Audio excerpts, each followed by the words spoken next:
하나님 말씀 보시겠습니다. 하나님 말씀은 요한복음 10장 11절부터 18절. 요한복음 10장 11절부터 18절입니다. 한 절씩 교독합니다. 나는 선한 목자라. 선한 목자는 양들을 위하여 목숨을 버리거니와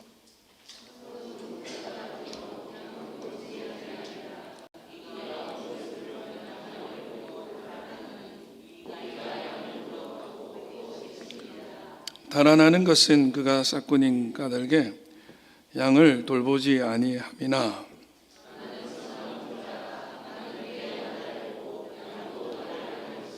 아버지께서 나를 아시고 내가 아버지를 아는 것 같으니 나는 양을 위하여 목숨을 버리노라.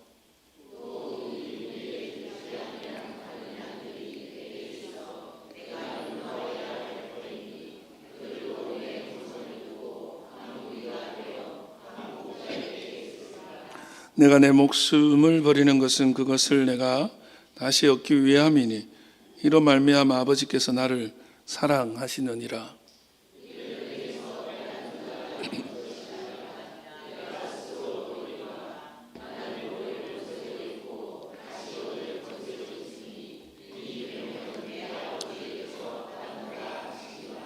아멘.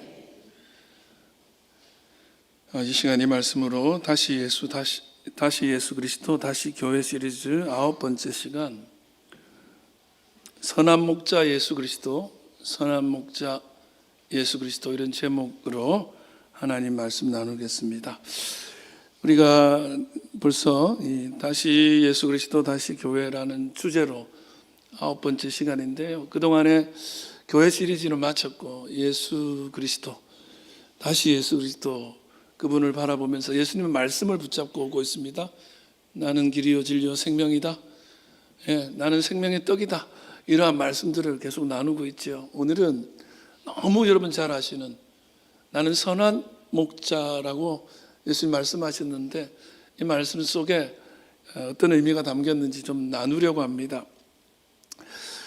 이스라엘 사람들은 아브라함 때부터 족장들의 직업을 대부분 목자로 말하고 있습니다.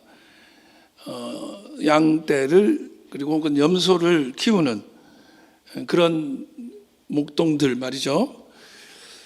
이스라엘 사람들은 이 목동들과 함께 풀을 쫓아 강을 쫓아 이동하는 유목생활, 그 베두인 하는 그런 거 있죠. 유목민 생활하는 거예요. 목동 일을 해야 먹고 살기 때문에. 그래서 성경 인물 중에 유명한 분들의 직업이 목자이신 분이 많아요. 야곱도 목동이죠. 야곱이 자기 외삼촌 라반 집에서 목동 일하다가 그냥 거의 속아 넘어가잖아요. 여러분 아시다시피 모세, 그 유명한 모세도 왕궁에서 도망 나와가지고 자기 장인 이드로의 양떼를 치는 목동 일로 40년 살았죠. 다윗도 기름 부음 받을 때 목동 일을 하고 있을 때였어요. 그 순간에 목자였습니다. 여러분 잘 아시는 아모스 선지자도 실은 부름 받을 때 목동 일을 하다가 부름 받습니다. 이렇게 성경에 유명한 인물들이 목동인 이유가 그들의 삶과 연결되어 있어요. 여러분, 그래서 이스라엘의 메시아 상이 여러 가지가 있어요. 우리 메시아가 온다 할 때 그 메시아가 어떤 분이냐 할 때 사랑의 하나님 이런 것도 있지만 가장 강력하게 이스라엘 사람들에게 자리하고 있는 메시아 상이 뭐냐? 목자이신 메시아예요. 하나님이 목자라는 거예요. 우리를 구원하는 분이 목자라는 거예요. 그래서 여러분 잘 아시는 그 다윗이 시편 23편에 교회 안 다니는 분들도 한 번쯤은 들어봤을 만한 그 목동의 삶에 대해서, 그리고 그 하나님의 그 사역을 아주 그냥 목가적으로 지은 시가 있죠. 시편 23편, 여호와는 나의 목자시니 내가 부족함이 없으리로다. 그가 나를 푸른 초장에 누이시며 실만한 물가로 인도하시는도다. 내 영혼을 소생시키시고 자기 이름을 위하여 의의 길로 인도하신도다. 이런 거, 그렇죠? 사망의 음침한 골짜기를 지날지라도 해를 두려워하지 않을 것을 주께서 나와 함께 하심이라. 얼마나 아름다운 시입니까? 이런 시를 지을 만큼 여기서 보면 하나님은 목자잖아. 여호와는 나의 목자, 나는 양이다 이거죠. 이스라엘 사람들에게 이렇게 목자가 중요한 이유가 있습니다. 이 목장이 있죠. 목장이라고 다 똑같지는 않아요. 영국의 축업을 하거든요. 영국의 목장은요 아주 푸릅니다. 사진 없나요? 제가 영국 얘기하면 하라 그랬잖아요. 그죠? 1부 때는 너무 빨리 내서 계속 내는 거야. 2부 때는 영국 얘기하면 내달라고 했는데, 저기 측면으로 하지 마세요. 내 얼굴 안 예쁘게 나와. 정면으로 하세요. 차라리. 그러니까 영국의 위에 사진이 영국의 어떤 목동군이 목장. 그러니까 목장 자체가 이렇게 푸르고 갖춰져 있는 거예요. 그래서 방목을 합니다. 풀어놓으면 알아서 살아요. 근데 이스라엘의 땅은 어떤 거냐? 지금 사진에서 보는 동네가 베들레헴입니다. 지금의 베들레헴이 저래요. 옛날엔 더했죠. 물론 풀이 나는 곳도 있지만 그 풀이 나는 곳을 찾아가야지 먹을 수 있는 거야. 그래서 영국식 목동, 우리 이렇게 농심이 소 키우는 목장 이런 데랑 이게 달라요. 이스라엘의 목동은 이 양떼들을 데리고 다니는 거예요. 어디 풀어놓고 키우는 게 아니라고요. 그래서 양들은 목자가 없으면 풀을 먹지를 못하는 거예요. 물을 먹지를 못하는 거예요. 목장이 척박하기 때문에. 그래서 먹을 만한 곳, 쉴 만한 곳을 이 목동을 따라다녀야 공급받을 수 있기 때문에, 허락받기 때문에. 그래서 이스라엘식 목장에는 양에게 목자가 생명인 거였던 거예요. 그래서 이스라엘 사람들은 목자라 그러면 우리를 살리는 분, 우리에게 공급하는 분, 우리를 지키는 분 하는 여러 가지 의미, 인도자이신 분, 그런 의미가 담겨 있는 그런 뜻으로 목자를 이해하고 있습니다. 그래서 목자의 메시아상이 있는 거예요. 그래서 여러분 출애굽기가 뭐예요? 목자이신 하나님이 한 목자를 세웁니다. 모세죠.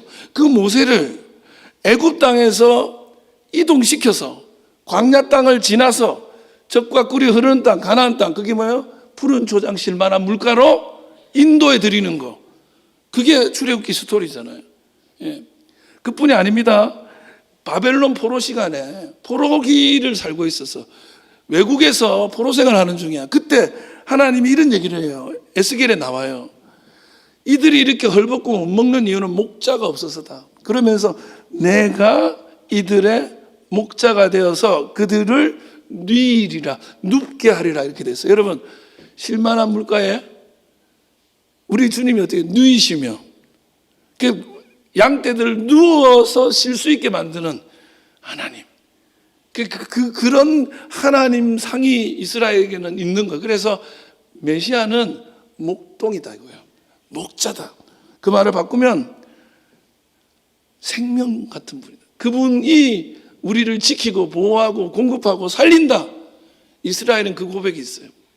그래서 오늘 예수님이 우리에게 나는 선한 목자다고 할 때 그 의미를 이스라엘 사람들은 듣고 있는 거죠. 알고 있는 거죠. 근데 여기서 빠져 있는 번역이 하나 있는데 이게 정관사, 우리가 영어로 치면 더가 빠져 있어요. 그래서 나는 바로 그 선한 목자다 이거예요. 너희들이 당신들이 그렇게 기다렸던 이스라엘을 구원해낼 목자, 그 목자가 바로 나다 이거야. 근데 이스라엘 사람들은 예수님 말씀을 이렇게 들었어요. 그런데 중요한 건 오늘 우리에게 목자가 무슨 의미가 있냐는 거지. 예수님이 선한 목자라는 말이 우리에게 무슨 의미가 있어요? 오늘 우리를 향한 선한 목자됨의 의미를 이 시간 좀 나누려고요. 여러분 많이 들어보셨죠? 그래서 오늘 저는 좀 제 방식으로 조금 의역해서 쉽게 풀어서 여러분들이 그냥 이해하기 좋게 이렇게 조금 나눠봤어요. 평소보다 더 조금 둔탁하고 거친 언어지만 여러분이 이해하기 더 좋을 것 같아서 그렇게 나눕니다. 첫 번째는 뭐냐면 묻지도 따지지도 않고 내 편 되시는 분이라는 거예요. 선한 목자, 그 선한 목자는 묻지도 따지지 않고 나의 편이 되시는 분이에요. 저는 그런 분을 찾고 있습니다. 여러분 살면서 누군가가 그냥 묻지도 따지도 않고 나를 위해서 내 편 들어주고 난 너라면 그냥 모르겠다, 죽어줄 수도 있다, 이렇게 말하는 사람이 있다면 얼마나 좋을까. 그 사람 행복한 사람이에요. 여러분, 그런 친구 있으세요? 예수님 11절에 말합니다. 같이 읽어볼까요? 나는 선한 목자라. 선한 목자는 양들을 위하여 목숨을 버리거니와 그랬어요. 선한 목자는 뭐냐? 양들을 위해 목숨을 버린다. 여러분, 오늘 우리 시대는 뭐냐면 계산하고 따지는 시대죠. 유익한가 무익한가, 쓸모가 있나 없나. 그리고 쓸모가 있다면, 가치가 있다면 함께 하기도 하지만 쓸모가 없어졌으면 혹은 쓸모가 없으면 함께 하지도 않고 버리기도 하는 게 오늘 전쟁 같은 삶의 현실입니다. 예. 목사도 쓸모 없어지면 버리더라고요. 목사가 좀 아파가지고 병원에 한 석 달 입원하고 왔더니 교회에 다른 목사가 와 있는 거예요. 난 무서워서 이렇게 요즘에 자리를 뜨지를 못해. 교인들이 제일 무서워요. 근데 여러분, 여기서 선한 목자라는 말 무슨 뜻일까?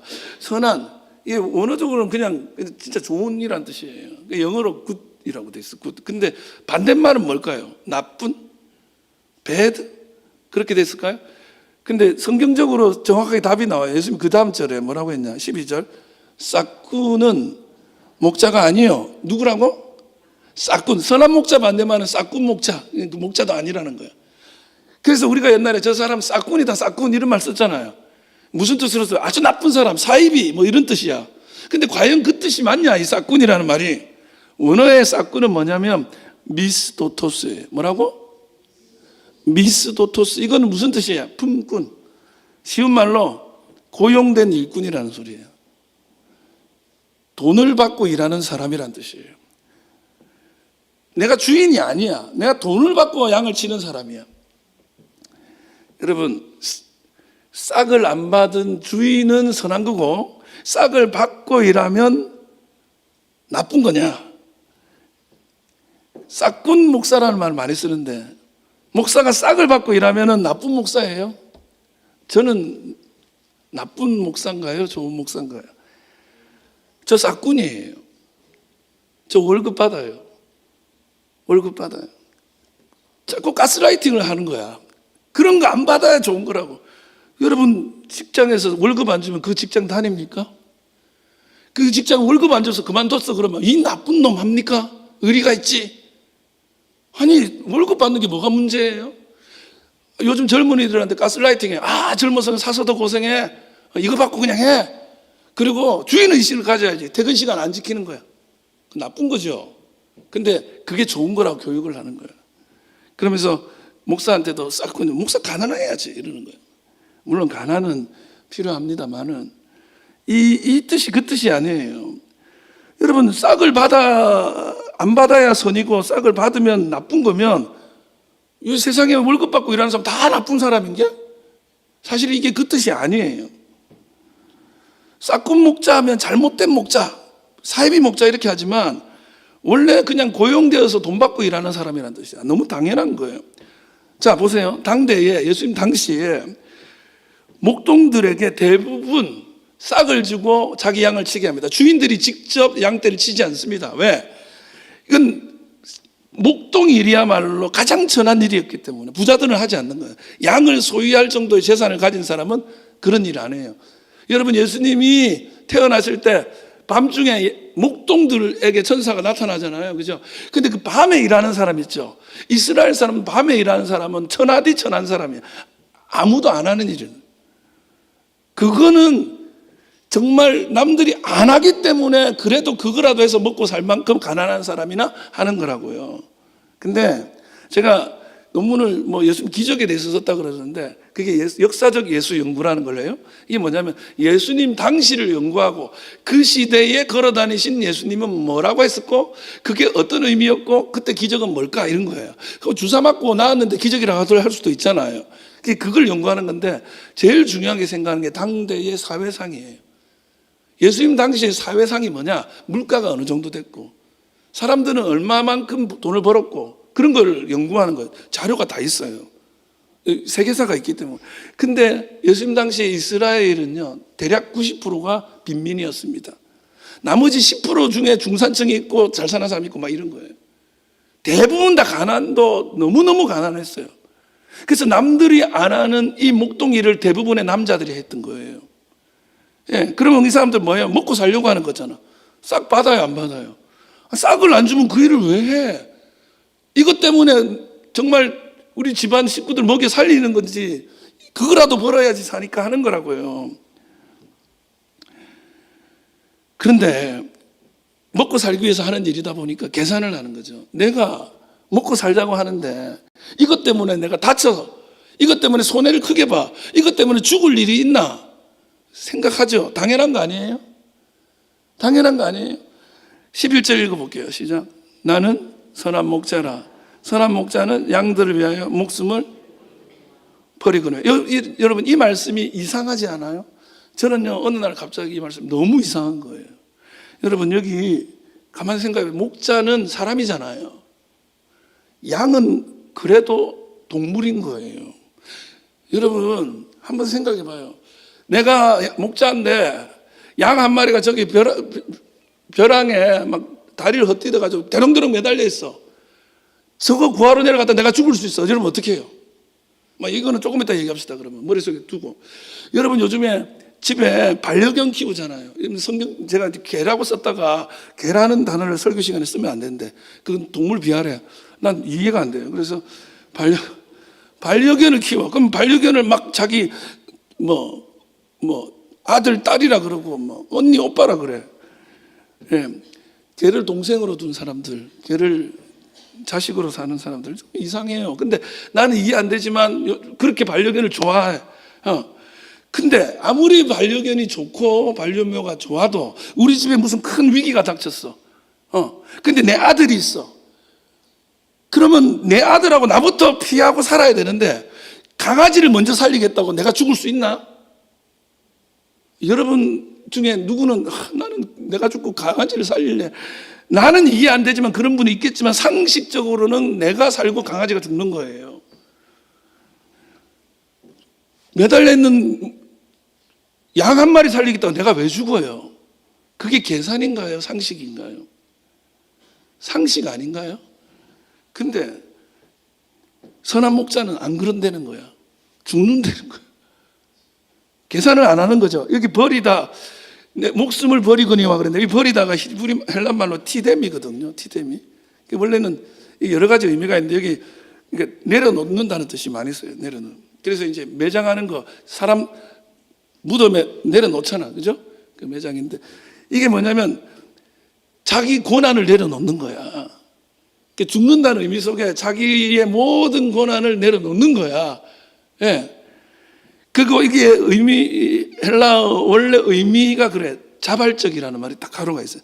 이게 자발적으로 억지로 너 오늘 저녁에 안 나오면 사장이 그러니까 너 자른다. 무서워서 억지로 나올 수 있잖아요. 근데 그게 아니야. 자발적으로 자기가 내려놓는, 강요에 못 이겨서도 아니야. 예. 그러면 어떻게 해야 돼요? 대부분 다 그냥 자기가 워라벨이라고 요즘 젊은이들 많이 하잖아. 퇴근 시간 지키는 거죠. 저 방송국이 있을 때 있잖아요. 점심시간 30분 전부터 직원들이 안 보입니다. 그리고 퇴근 시간 5시 전, 4시 30분쯤 되면은 반은 이미 나가고 없어요. 예. 없어. 그 대부분 다 내가 뭐 먹고 살자고 하는 일인데, 그래도 그렇게 일하면 안 되죠. 주인의식을 가져야죠. 야근 3일 연속으로 시키고. 그게 정상은 아니잖아요. 근데 우리는 그걸 요구를 하던 시대에 살았는데, 이때 이 목자가 자기도 먹고 살려고 하는데 양을 위해서 왜 죽어요? 모든 고난을 내려놓고. 이상한 거예요. 저는 많이 이상하더라고요. 생각할수록. 그래서 좀 알아봤는데, 당시에 이 주인하고 싹꾼하고 계약을 맺어요. 목자가 싹꾼이잖아. 돈을 받아야 되는데 계약을 맺는데 계약서에는 얼마를 받는다가 적혀져 있겠죠. 근데 중요하게 들어가는 게 뭐냐면 손비 처리 규정이라는 거예요. 이 일을 하다가 손해가 날 수 있잖아요. 양을 키우다가 양을 키우다가 양이 다치거나 뭐 죽거나 할 수 있어요. 그랬을 때에 내가 언제부터 배상을 하느냐의 문제야. 이게 정해져 있어. 왜냐면요, 이게 대부분의 모든 일을 한 10%, 20% 정도는 손실이 나게 돼 있는 상황이야. 당시에는 뭘 해도. 근데 목동 일을 하는 거는 뭐냐면 워낙에 척박한 광야에서 양떼를 치다 보니까 계속 옮겨 다녀야 돼요. 그러다 보니까 아무리 최선을 다해도 대략 20%의 손해는 감안을 하고 양떼를 치는 거예요. 그래서 주인들이 20% 이상 손해가 났을 때는 네 월급에서 깎는다. 손비기. 그러면 20% 안은 뭐예요? 괜찮은 거야. 10마리 중에 2마리 정도는 뭐 그 1위 때가 온다거나 오늘 성경에 나오듯이, 그리고 도둑들이 온다거나 광야에서 헛디뎌가지고 저거 낭떠러지 매달려가지고 죽거나 이런 일들이 늘 있는 거야. 옮겨 다니다 보면. 여러분, 우리가 교인들하고도 어디 놀러 가다 보면 다치는 사람이 허다해요. 예? 근데 이 척박한 땅에 양떼들 데리고 다니다 보면 별일이 다 있어. 100마리면 20마리 정도는 손해가 난다고 생각하는 거예요. 근데 이 계약을 맺어. 그러면 내가 10마리, 100마리를 치는데 9마리째에 어떤 애가 낭떠러지 매달려 있는 거야. 저거 내려갔다가 나 죽겠어. 내려가요, 안 내려가요? 이 아이를 안 살려도 나한테 큰 지장이 없어요.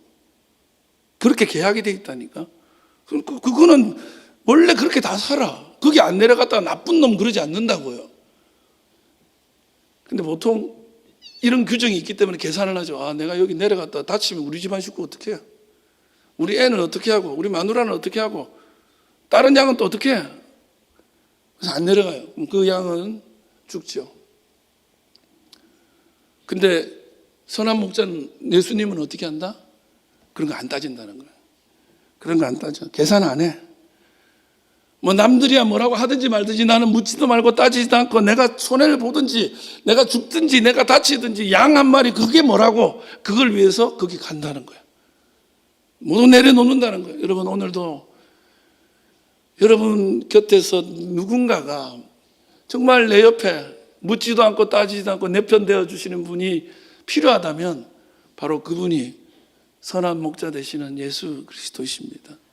우리를 따지지 않고 계산하지 않고. 제가 작년에 응원의 프로젝트 때 계속 언급했던 무빙이라는 드라마에, 한 시대를 풍미했던 초능력자 한 명이 나오잖아요. 구룡포라고. 그 사람은 어떤 거예요? 초능력이 뭐냐면 몸이 다치고 찢어지고 꺾이고 목이 부러지고 허리가, 뼈가 다 부셔져도 다시 회복돼가지고 살아나는 거예요. 그러면서 조직을 지키고, 그러면서 뭐 안기부를 지키고 국가를 지키고 가정을 지켜온 사람이에요. 자기는 죽어가면서 다시 피 터지면서 일한 거예요. 근데 이 사람이 나중에 어떻게 돼요? 세상에 바뀌어가지고 보직을 일반 사무직으로 받았는데 컴퓨터를 칠지 몰라가지고 이 쓸모없는 놈이라는 얘기 계속 들어요. 예. 이때 이 구룡포에게 대하는 두 부류가 나와. 하나는 자기 와이프야. 예. 황지희라는 와이프인데, 와이프가 뭐래? 너무 난 쓸모없어 이러는데 황지희는 그래요. 야, 바보같이 그게 무슨 소리야? 너는 나의 쓸모야. 너는 나의 쓸모야. 아무것도 못해도 존재 자체로 나는 네 편이야. 그리고 안기부 5차장 민용준이라고 문성건 배우가 나오죠. 이 배우는 너의 쓸모를 증명해. 쓸모 없으면 제거되는 거야. 끊임없이 증명하라 그럽니다. 여러분, 오늘 이 시대가 증명하지 않으면 살아남지 못하는 시대이지만 우리 예수님은 바로 그 사람, 증명되어지지 않는 존재, 그 사람이 누구든지 그 사람을 묻지도 않고 따지지도 않고 편히 되어 주시고 사랑해 주시는 분이, 손해보더라도 함께 해 주시는 분이 예수님입니다. 옥바라지 선교회라고 있다고 했죠. 옥에 갇힌 자식들을, 옥바라지 하는 분들을 모아서 선교하는 건데, 이 옥바라지 선교회에 할머니 한 분이 한 번도 안 빠지고 계속 모임에 나오고 그럽니다. 근데 아들은 아주 큰 죄를 저지른 아들이에요. 따지고 보면은 가정에 큰 해를 끼쳤지. 떠날 만도 한데 이 할머니 그래도 내 새끼인데, 내 자식인데 묻지도 않고 따지지도 않고 무조건 편들어 주는 거예요. 여러분, 그 선한 목자는 여러분을 평가하지 않고 여러분의 친구가 되시고 여러분 편이 되시는 줄 믿습니다. 두 번째, 이제 조금 빨리 갈게요. 여러분과 저를 향한 깊은 관심을 가지신 분이에요. 저는 오늘 이 시대에 관심 받지 못하는 시대예요. 깊은 관심, 애정의 관심을 받지 못하는 시대에 주님의 이 관심이 있기에 오늘 삽니다. 연예인들이 제일 힘들어하는 게 뭐예요? 자기 기사에 댓글이 안 달리는 무풀, 아무도 관심 안 가지는 거.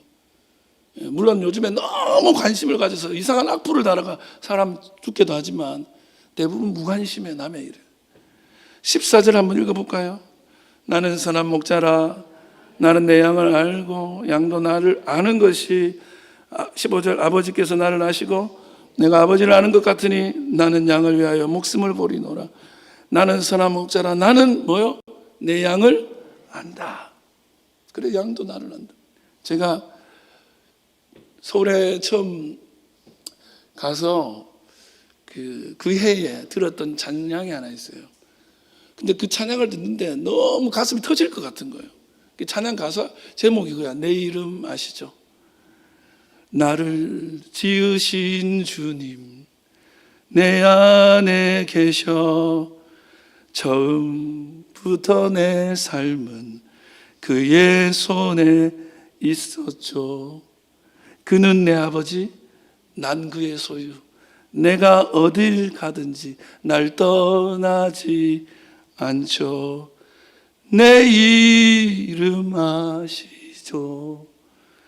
내 모든 생각도 내 흐르는 눈물 그가 닦아 주셨죠. 여러분, 여러분과 저의 눈물을 아는 분, 나보다 더 나를 아시는 분, 내 생각도 아시는 분, 그분이 그 선한 목자 예수예요. 주님이 내 이름을 아십니다. 아무도 몰라줘. 식구들도요, 저 사람 왜 저러는지 몰라요. 때로는요, 교인들도 목사님 왜 저러는지 잘 몰라요. 목사도요, 그분이 왜 그러는지, 성도분이 왜 그런지 몰라요. 다 자기 문제만 크거든요. 남에게 관심이 없어요. 그러나 우리 주님은 저와 여러분을 아십니다. 작은 신음에도 응답하시는 분이고 귀 기울여 들으시는 분이 우리 주님이죠. 내 아픔, 내 고통, 내 신음, 내 눈물을 들으시고 닦으시는 분이 주님이죠. 오늘 저는 나를 좀 알아줬으면 좋겠다는 마음이 목사인 저도 있어요. 내 마음 좀 알아줬으면 좋겠다. 좀 말을 안 해도 알아주면 어떨까? 강아지랑은 말도 안 통하는데 그렇게 왜 그런지 다 알아듣더라고요.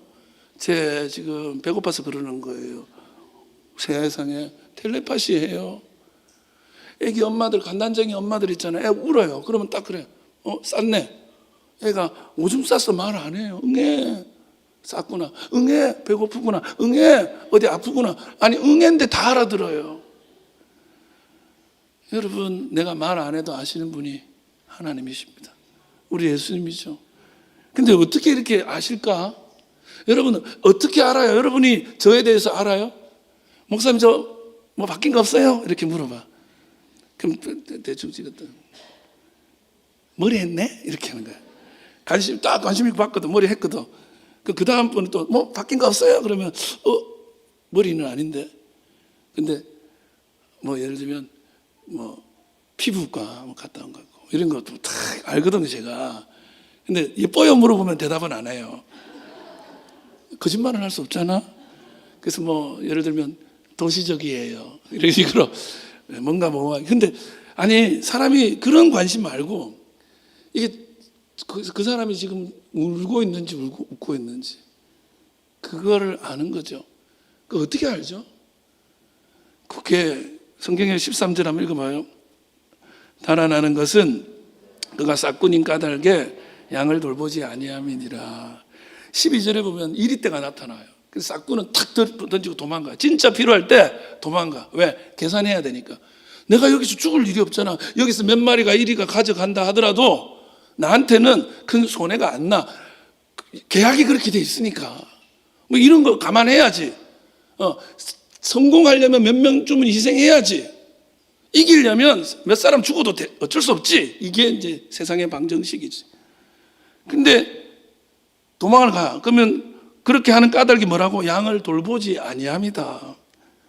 여러분, 이 돌보다는 말이 무슨 말이냐? 원래 헬라 멜로예요, 멜로. 여기서 멜로 드라마, 멜로가 왔어. 아시겠어요? 이 멜로 드라마는 무슨 뜻이에요? 뭔가 뭐 하여튼 뭐 이렇게 멜랑꼴리한 거야. 막 보고 있으면 몸이 베베 꼬여. 사랑하는 이야기잖아. 근데 이게 원래 뜻은 관심을 가지다예요. 그래서 이 수거예요. 무엇에 대해서 어떻게 관심 가지다. 이렇게 쓸 때 멜로라는 말을 쓰는 거예요. 그러니까 관심 있게 보는 거야. 관심이 있는 거야. 그래서 여러분 두 종류가 있어요. 관심 있는 사람과 관리하는 사람이 있어요. 관리자는 뭐예요? 아까 얘기했잖아. 10마리 중에 한 마리가 저러네? 아, 괜찮으면 어쩔 수 없지 뭐. 그것 때문에 내가 손해볼 수는 없지. 이 관리하는 거야. 관리 잘하면 성장하는 거야. 교회도 관리 잘해가 교회가 부흥하는 교회 목사를 좋아해요. 관리자. 근데 관심의 사람은 그게 문제야. 그 한 양에 대한 관심인 거야. 쟤가 얼마나 아플까? 쟤가 왜 저럴까? 관리자는 그런 데 관심이 없어요. 전체 중에서 이 정도면 성공한 거지. 그런 성공 방정식으로 살아가는 사람이 관리자. 그런 사람을 세상은 보스라고 불러요. 군림하는 거죠. 그래서 잘하면, 관리 잘하면 두목되는 거예요. 근데 섬기는 종이 있죠. 리더인데 관심 가지는 거예요. 그 영혼을 깊이 관심을 가지고 그를 위해 섬겨가는 거예요. 14, 15절 한번 읽어볼까요? 시작. 나는 선한 목자라. 나는 내 양을 알고 양도 나를 아는 것이 아버지께서 나를 아시고 내가 아버지를 아는 것 같으니 나는 양을 위하여 이렇게 아는데 그 알매 정도와 알매 이유를 아버지와 아들의 관계로 설명해요. 내 아버지와 나의 관계처럼. 여러분, 부모와 자식은요, 부모는 자식에게 관심을 가질 수밖에 없어요. 자식들이 한 번씩 정신 나가가지고 나한테 관심 가지지 말아요. 그거는요, 불가능한 일이에요.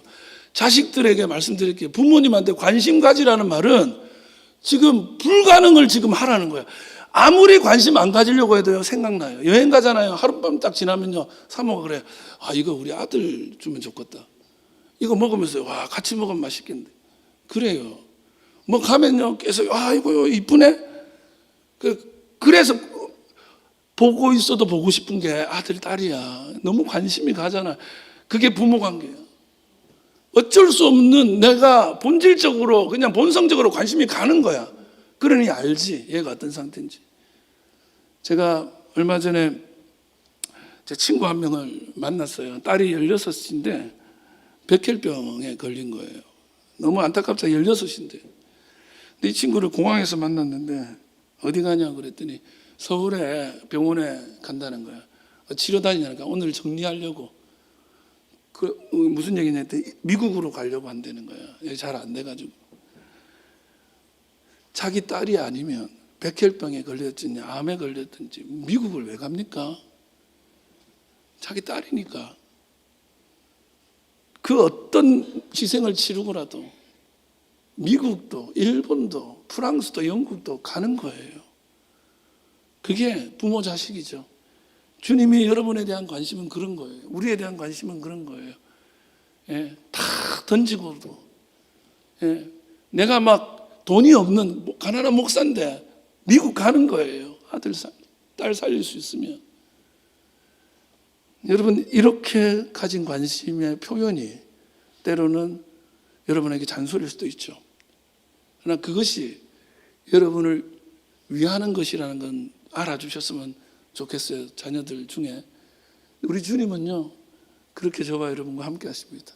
아무도 관심 안 가지는데 정말 나를 위해서 모든 걸 던지면서 나에게 필요를 채워주기 위해서 희생하는 분이 우리 선한 목자 예수 그리스도이십니다. 마지막으로 짧게 한번 읽어볼까요? 우리 밖의 양들까지도 품는 큰 가슴을 가지신 분. 여기서 중요한 게 우리 밖의 양들이에요. 여러분, 우리는 우리 안에 있는 사람이 우리예요. 우리라는 말이 우리 안에 있는 우리예요. 우리 밖에 있는 애들은 우리가 아니야.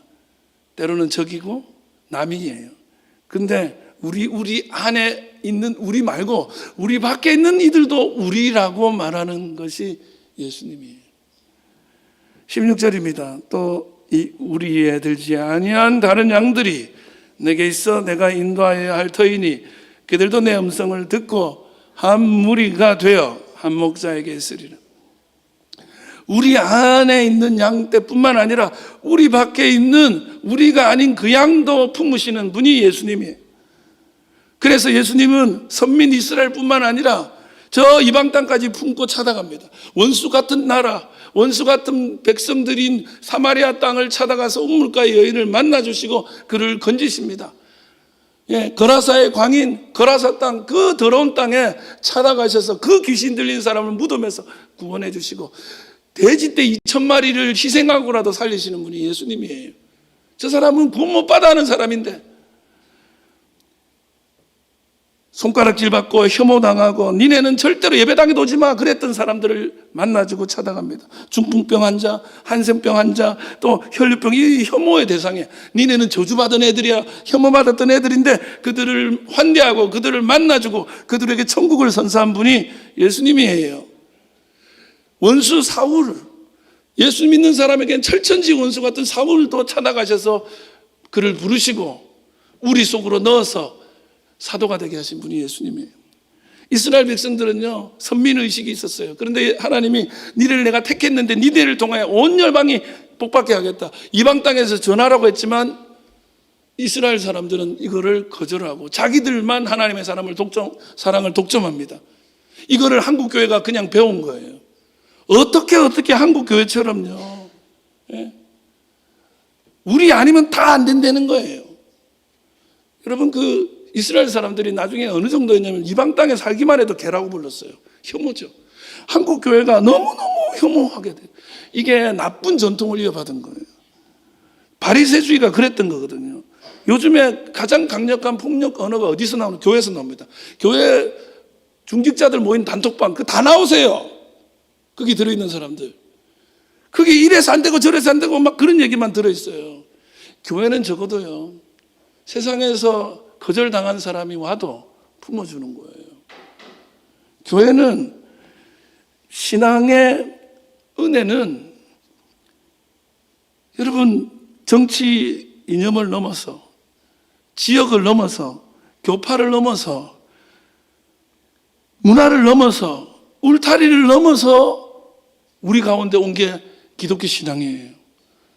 근데 그놈의 교파를 하나 못 넘고, 지역을 하나 못 넘고, 이념 하나 못 넘어가지고 서로를 그냥 손가락질하는 이 모습을 교회가 앞장서고 있다?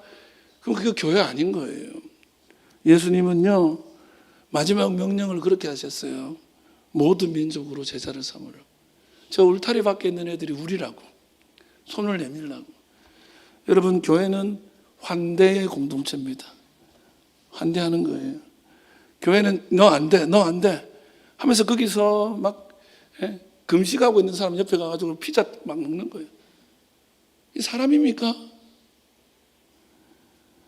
우리 교회가 그 기독교 회복센터라는 곳에서 추천하는 교회에 올라갔더라고요. 김해 우리 교회밖에 안 올라갔어요. 경상도에 다 해서 10개 안 돼요. 근데 거기 중에 하나가 뭐냐면 6가지 안에 들어야 되는데 그 중에 하나가 사람을 혐오하지 않는다. 그리고 뭐 그 세습을 반대한다.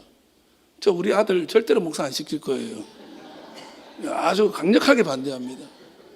뭐 그런 것들 뭐 있는데 그 중에 우리 교회가 유일하게, 김해에서는 유일하게 우리 교회고, 부산에도 2개인가 3개밖에 없고요. 그렇습니다. 다 뭐냐면 그 혐오가 교회 안에 너무 많은 거예요. 그래서 신고를 하는 거예요. 저도 아까 했던 말 누구한테 신고 그 지워주세요. 아까 개에 대해서 혐오 발언을 했던. 그럴 수도 있어.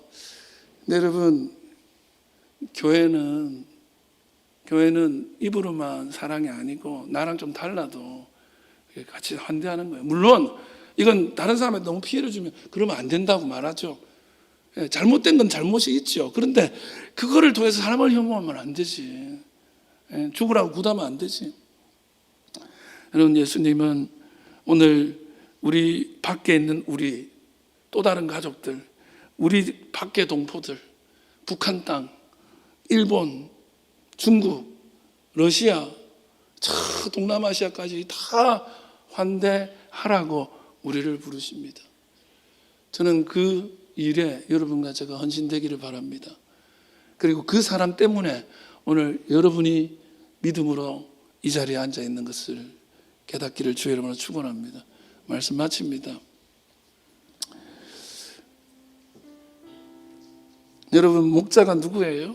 제가 일부 예배 때는 시간에 쫓겨서 말씀 못 드렸는데, 어떤 분은 돈이 목자인 사람이 있어요. 돈 가는 대로 가는 거예요. 돈이면 돼. 어떤 분은 이념이에요. 이념. 나 이 이념을 위해서라면 목숨을 바칠 수 있어. 어떤 사람은 철학이야. 다 목자가 있어요. 근데요, 여러분, 돈이 넘지 못하는 게 있고요, 이념도 철학도 넘어서지 못하는 게 있어요. 그러나 우리 선한 목자, 그분 예수 그리스도는 그 모든 것을 넘어서십니다. 여러분, 저와 여러분이 오늘 이 자리에 있는 이유는 그분이 다른 그 무엇도 아니고 그 선한 목자이시기 때문입니다. 예수님이 이렇게 말씀하셨어요. 나는 선한 목자라. 내가 양들을 위해서 목숨을 버리노라. 묻지도 않고 따지지도 않고 여러분의 편이 되시고 모든 것을 던지시는 그 주님을 붙잡기를 주의 이름으로 축원합니다. 그리고 그 주님처럼 우리 밖에 있는 우리들을 향하여 손을 내밀고 증언하고 전도하고 뿐만 아니라 환대하는 그런 저와 여러분 될 수 있기를 주의 이름으로 축원합니다. 기도하겠습니다.